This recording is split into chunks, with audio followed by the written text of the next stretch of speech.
Então fala galera, beleza? Vamos aqui para mais um vídeo, vamos para o pós-jogo do empate do Bragantino com o Flamengo, né? 1-1, né? O Flamengo conseguiu empatar, saiu perdendo ali, né? Saiu atrás do placar, só que teve lances aí, galera, que prejudicaram o Flamengo, né? Teve um lance ali que o Tite reclamou muito, a gente vai ver o pós-jogo com os detalhes aí, falando muito sobre esse lance, que o Flamengo poderia ter vencido, mas a arbitragem nem sequer checou o lance ali que o jogador do Flamengo foi puxado dentro da área e o juiz não marcou.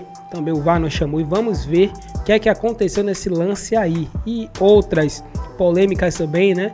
Que teve aí com relação à não expulsão do jogador e muito mais. Deixe seu like aí, se inscreve no canal, ativa o sino no seu comentário e vamos ver os detalhes desse empate que não foi tão ruim para o Flamengo porque estava perdendo, mas já foi um jogo melhor comparado a outros. Vamos ver. O Fluminense saiu na frente do Atlético Mineiro, levou empate, a gente vai falar desse jogo já. Antes vamos falar desse empate, outro empate, entre Red Bull Bragantino e Flamengo, 1-1 no Nabi Abichedi. Olha aqui, Celso Zelt, Vitor Birner, José Elias. Tudo bom, chefe? Muito tempo. Tudo bem, companheiro? É, uma satisfação. Não, prazer é todo meu e uma honra maior, né? Porque quando eu era pequeno eu já escutava e assistia Vitor Birner e o professor Celso Zelt. E agora trabalhando junto, é uma honra. É uma honra pra nós. Menino Zé. Começou. Aí Pedro Henrique fazendo o primeiro gol do Bragantino. Os gols do jogo em Bragança Paulista. De La Cruz mandou por cima. Só Henrique fez gol, né? Pedro Henrique e Bruno Henrique teve calma, matou bonito e tirou do Cleiton para empatar em 1-1. Temos muito o que falar desse jogo. E aí, vamos começar então com você, Celso Zelt. Um Flamengo que conseguiu melhorar no segundo tempo, foi buscar um pontinho que dá uma amenizada. Não salva não, mas ameniza a pressão para cima do Tite, né? Tudo bem? É isso aí, tudo bem, Edu. E olha, se o Bruno Henrique não faz esse gol, ele tinha obrigação moral depois desse lançamento do De La Cruz, que para mim foi o melhor jogador do Flamengo, inclusive nos momentos ruins. Momentos ruins que tem a ver com a escalação inicial do Tite, tem a ver com uma série de fatores e tem a ver também com a força desse adversário, né? O Bragantino é um time muito forte, contra o Flamengo se supera, o Mosqueira contra o Flamengo se supera mais ainda. Fica impossível, né? Fez um barulho bom ali no primeiro tempo. O gol que a gente viu sai de um escanteio que ele consegue, né? Ele cava aquele escanteio pelo Salceiro que ia fazendo pela direita. Mais uma vez o time do Flamengo ficou a desejar. Menos ruim que a curva foi como você falou, né? A curva do gráfico foi para cima porque o time melhorou, a ponto até de terminar o jogo reclamando de um pênalti que poderia até ter dado a vitória ao rubro-negro. A gente vai falar também já com o Gaciba sobre o gol anulado do Flamengo, né? Ou melhor, o cartão vermelho retirado do Luan Cândido. Nesse lance aí que a gente está vendo, o Luan Cândido foi expulso, mas por uma falta no começo da jogada, lá atrás, o juiz foi ver no VAR e marcou a falta lá atrás do De La Cruz. Só aqui para a gente pontuar, né? O VAR serve para cartão vermelho, para gol, mas vai buscar sim no começo da jogada. Isso então. Mas vamos já o Gaciba vai dar opinião sobre esse lance. Birner, quero ouvi-lo também, companheiro. Como que fica a situação do Flamengo depois desse empate? Foi buscar um empate, mas penou, né? Especialmente no primeiro tempo. Bendo, boa noite a você, ao Celso, ao Zé Elias, sempre provocador, aos fãs e às fãs do esporte. Sob o ponto de vista, acho que da massa da nação flamenguista, eu estou obviamente generalizando aqui, eu sei que nem todo mundo pensa da mesma forma, a insatisfação continua. Porque o time ainda joga um futebol bem aquém do potencial do elenco e não é uma insatisfação dessa temporada, uma satisfação de longo prazo que vem bem de antes, desde a última temporada. O primeiro tempo certamente deixou os flamenguistas muito irritados mesmo. O segundo tempo a equipe melhorou, né, como você disse na abertura, mas ainda longe de deixar a torcida satisfeita. Sob o ponto de vista de quem dirige o Flamengo, e aí para mim é sempre a grande questão, por quê? Pediram ao Tite para priorizar o campeonato estadual. E aí, óbvio, tem uma programação feita para ganhar o estadual, que é o campeonato mais irrelevante que o Flamengo disputa na temporada. E o Tite ganhou com bastante facilidade o campeonato estadual, mas é óbvio que isso comprometeu, como ele mesmo disse em entrevista depois, a parte física de alguns jogadores, tem que fazer alguns rodízios, deve interferir também na hora de treinar a equipe. E o nível do desempenho flamenguista, nesse momento, está abaixo do que eu acho que poderia estar. Eu não imaginava o Flamengo agora no ápice da forma. Imaginava o Flamengo mais consistente, capaz de, por exemplo, de pegar uma boa equipe do Bragantino e tornar o jogo consideravelmente desconfortável para o Bragantino. E o Flamengo não fez isso. Não. Acho que o resultado está de bom tamanho. Acho que a situação do Flamengo, ela oscila entre a estagnação ou pequenos avanços e momentos bem abaixo do que o time pode oferecer. Em algum momento isso precisa mudar. Essa é a grande questão. Em algum momento isso precisa mudar. Em algum momento essa equipe precisa reagir. E eu não acho que isso vai ser num estalar de dedos, como se você apagasse e desse uma luz. Tem que ir subindo degrau, subindo degrau, subindo degrau. O segundo tempo, talvez seja um degrau. Só dá para saber mais para frente nos outros jogos. Vamos ver o próximo capítulo, né? É isso. Agora, Zé, a impressão que me dá assim, vale lembrar que o Tite pegou esse time antes do final da temporada passada, né? Quer dizer, ainda pegou o final da temporada para preparar esse time para 2024. Mas olhando o jogo hoje, a impressão que me dá é que, taticamente, o Bragantino é muito mais time do que o Flamengo, né? Boa noite, Xará, boa noite, Celso, né, professor, boa noite, Birner, boa noite a todos que estão nos assistindo. Excelente noite, senhor. O Bragantino foi bem melhor pelo erro, né, do Tite. O Tite já começa escalando errado. Aí eu não sei se é aquela bela e famosa frase do Vanderlei Luxemburgo, que ele fala que o medo de perder tira a vontade de ganhar. É exatamente isso, porque o time hoje entrou de forma errada. Se você tem a possibilidade de jogar com o De La Cruz ou o Gerson na frente, o De La Cruz e Alan no meio campo, mantenha a sua estrutura. Põe um ponto de velocidade, como ele vinha fazendo, põe o Lohan, põe o Luiz Araújo, deixa o time do jeito que está jogando. Ah, não, mas tem que poupar. Daqui a pouco, então, vamos fazer o seguinte, coloca um doutor lá, um médico, um fisiologista, um cientista para escalar o time. Porque não é possível. O Tite começa antes que todo mundo. Eu acho, né? O Birner falou que esperava o Flamengo um pouco mais. Mas o Flamengo não pode estar abaixo fisicamente do Red Bull. O Red Bull entra com uma proposta de jogo, ele deixa o Ramires centralizado, ele põe um 4-1-4-1. Praticamente ele espelha o time do Tite. Né? Que o Tite entra com 4-1-4-1 com o Igor Gomes um pouco mais atrás, o De La Cruz, Gerson De La Cruz, né? Igor Jesus, desculpa. E põe só o Pedro lá na frente junto com o Bruno Henrique aberto aqui pelo lado esquerdo. O time não consegue jogar, por quê? Porque o Bragantino pressiona, marca, tenta rouba a pressão, joga no campo do Flamengo. O Tite demorou de novo. Né? Nós perdemos uma Copa do Mundo contra a Bélgica, porque ele demorou 45 minutos para entender o jogo. Ele demorou 45 minutos para entender que o Bragantino pressionava todo mundo, jogava com os zagueiros na linha do meio campo. Né?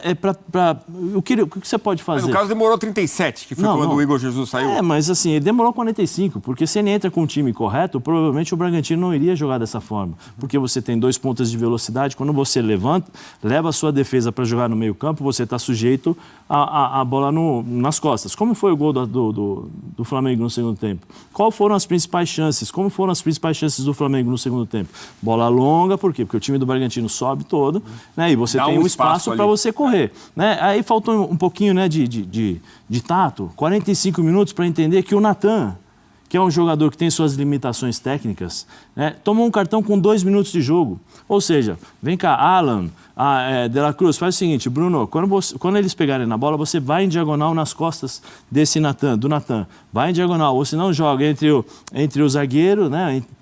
E o Natan, você parte e faz um facão por cima, porque você vai receber a bola nas costas. Pronto, você joga o Bragantino lá para trás. Ele demorou 45 minutos para entender isso. Hoje ele fez uma coisa que não se faz. Ele tirou o Igor Jesus, o menino, né? Ele tirou o menino com 36 minutos e o menino estava mal. Mas por que ele não tirou o Gerson, que estava mal também? Por que ele não tirou outros jogadores? Uma das justificativas que a gente encontra é o cartão amarelo. Né? Ele e o Alan estavam amarelados. Os dois estavam jogando bem, né? O Alan perdido em campo porque não sabia para onde correr, porque não tem a estrutura tática, é mexida a todo instante, então você não tem conhecimento, porque um dia eu jogo com o Pulgar, outro dia eu jogo com o Igor, outro dia eu jogo com o De La Cruz, ou seja, você nunca sabe E você nunca tem as suas referências nos momentos difíceis para, opa, hoje eu estou com dificuldade, mas eu já sei que o Celso está ali, então eu vou tocar para o Celso. Né? Hoje, de novo, o Bragantino está me pressionando, eu vou tocar para trás para o Birner vai dar o chute, nós vamos sair. Então, o Flamengo não tem isso. Por quê? Vamos poupar. Beleza, vamos poupar, mas você tem que ter uma estrutura que ela seja repetida o tempo todo para criar referências na cabeça do jogador. E o Flamengo não tem isso. Né? E só para terminar, aí ele demora muito tempo para mexer e no final do jogo ele vai querer brigar com o árbitro. Ele vai querer discutir com o árbitro. Não, olha, tem o pênalti, olha, tem isso, tem aquilo. Pô, peraí. Começa a olhar para o que está sendo feito, começa a olhar para o que você vem fazendo.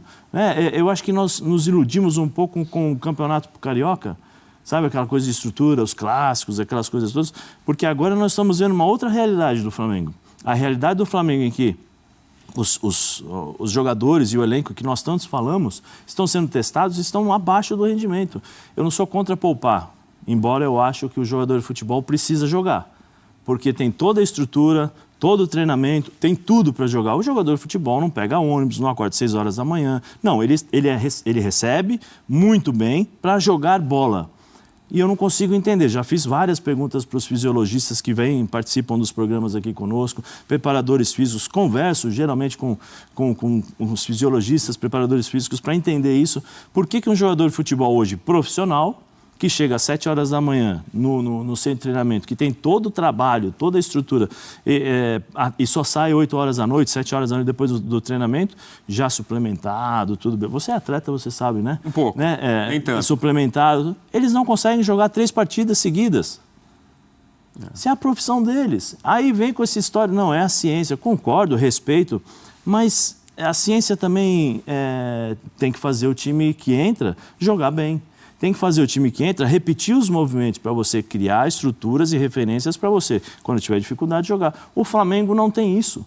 O Flamengo no segundo tempo jogou, pressionou, mas o Bragantino cansou. O Caixinha demorou para mexer. Quando mexe, ele não tem um jogador que segura a bola. Então o time batia e voltava, batia e voltava. A gente estava assistindo o jogo aqui, eu estava falando, cansou, porque vai bater e vai voltar, vai bater e vai voltar, eles não conseguem segurar a bola. E ficou aquele ataque contra a defesa. Assim, eu particularmente acho que o trabalho do Tite nesse momento é muito abaixo daquilo que se esperava dele. O Caixinha até põe o Lucas Evangelista, que é um cara que tem esse recurso, né? Jogar, né? Então está sem ritmo de jogo, muito tempo contundido. Mas fala, Birner. Sobre algumas das questões que o Zé levantou, várias delas, tem algumas que eu concordo e tem uma que eu discordo da troca, apesar de entender que para o jogador que saiu para o Igor Jesus era muito difícil. Eu concordo contigo que ele podia escolher entre o Igor Jesus e o Alain.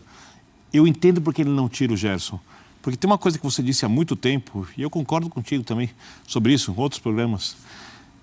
Quando ele joga com o De La Cruz mais próximo do atacante, por mais que o De La Cruz tenha a característica para fazer isso, tendo o Gerson também, ou no caso se tivesse o Arrascaeta, eu acho que o De La Cruz tende a chegar, pelo espaço em que ele recebe a bola e pelo estilo de jogar o passe por baixo, a aproximação, chegar na frente da área para criar, ou entrar na área para finalizar, ou para conseguir uma tabela, eu acho para ele mais fácil, pode parecer contraditório, mas eu acho que no jogo é mais fácil que ele consiga isso, jogando como segundo jogador de meio de campo. Vindo de trás. O De La Cruz, tem um lance, isso. Sim. Tem um lance que exemplifica isso, que é a bola no travessão. Você está falando disso... Mostra que não tem o cacuete de atacante, né? Ele chega cara a cara com o Cleiton, tá só ele e o goleiro. Porque quando ele recebe a bola perto do atacante, primeiro é mais difícil ele receber a bola de frente. Né? Ele geralmente tem que girar. Quase sempre de costas. E ele, com cara de decisão rápida e de um primeiro arranque rápido com a bola, um drible que ele tem curto, quando ele pega a bola mais atrás, ele pode achar o passe para o jogador que está mais avançado, até para o pivô, para o Pedro, e aí tem o Gerson próximo, tem o Bruno Henrique próximo, ou seja, mesmo para esses jogadores, se ele tocar a bola, é mais fácil ele construir dentro da característica dele do que se ele jogar mais avançado. Porque as pessoas pensam, o jogador é mais técnico, tem mais drible, tem mais passe, melhor jogar perto da... Não, perto da área tem que jogar, para mim, quem tem drible, curto, principalmente, e quem tem finalização de qualidade de média distância. Esses caras fazem a diferença. O cara que nem o De La Cruz, que tem um pouco do drible e tem isso, ele é um cara muito mais de tomar decisão rápida e pensar o jogo. Você lembra quando... Desculpa, né, Charles? Você lembra quando nós conversávamos no F90 sobre ele usar aquela palavra, eu preciso encontrar o equilíbrio. Ele só encontrou o equilíbrio quando o Gerson saiu. Sim. Porque ele não coloca o Gerson no banco. Porque hoje, se você analisar os 11 titulares do Flamengo, dentro daquilo que ele colocou, do lado direito, do lado esquerdo é o Cebolinha, do lado direito é o Luiz Araújo.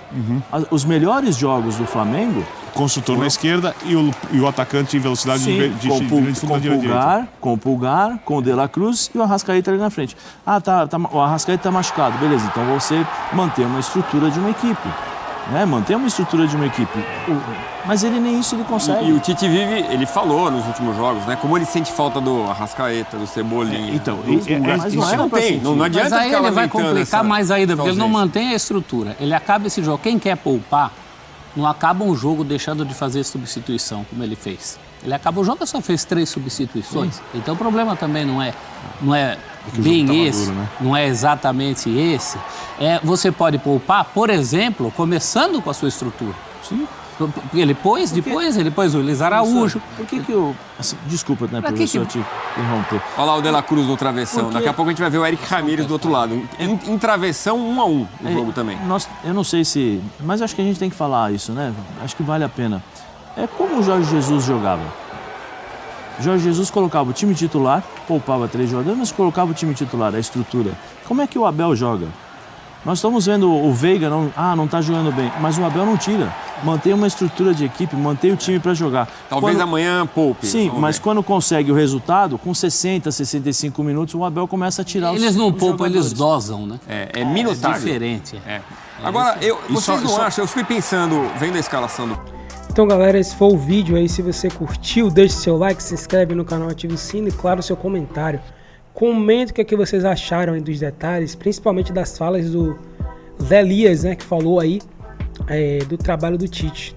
De como o Tite não tá conseguindo acertar no Flamengo agora, né? Começou os jogos mais difíceis, como ele não tá conseguindo, né, assim, encontrar um time ideal para o Flamengo, como ele tá tomando decisões erradas, como ele não tá conseguindo, né? Não tá encaixando as coisas. Isso tá prejudicando muito o time do Flamengo porque tá perdendo pontos importantes, né? E dessa forma vai ser muito difícil o Flamengo conseguir chegar no final da temporada com título. Vai ser difícil se continuar assim. E também sobre as polêmicas aí, comenta o que é que você achou, galera. Se for o vídeo, agradecemos a todos e até o próximo.